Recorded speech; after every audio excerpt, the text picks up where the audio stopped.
තෙරුවන් සරණයි.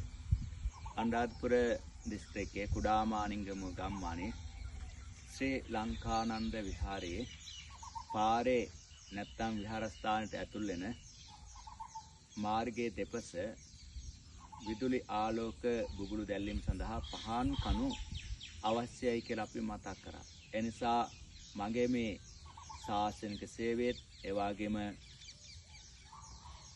ජාතික මෙහෙවරෙත් මට අම්මා කෙනෙක් වගේ පෙර සංසාරේ අම්මා කෙනෙක් වගේ උදව් කරන අපේ චාන්දනේ දිසානායක අම්මා තමන්ගේ දියණියගේ අද උපන්දිනේ 2025 10 වෙනි මාසේ 14 වෙනි දින උපන්දිනේ වෙනුවෙන් නයනා මල්කාන්ති හේරත්න ඒ දියණියට ආශිර්වාද කරලා මේ පහන් කණුවක් බාර අරන් තියෙනවා. ඉතින් තාම අපි විවෘත කරලා නැහැ.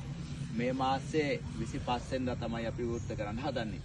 ඒ වගේම එතුමිය මේ මාසේ 16 වෙනිදා සත්කමකට භාජන වෙන බවත් මතක් කරා. එනිසා නායනා මල්කාන්ති හේරත් එතුමියට නිරෝගී සුවය කායික සුවය උදා වේවා.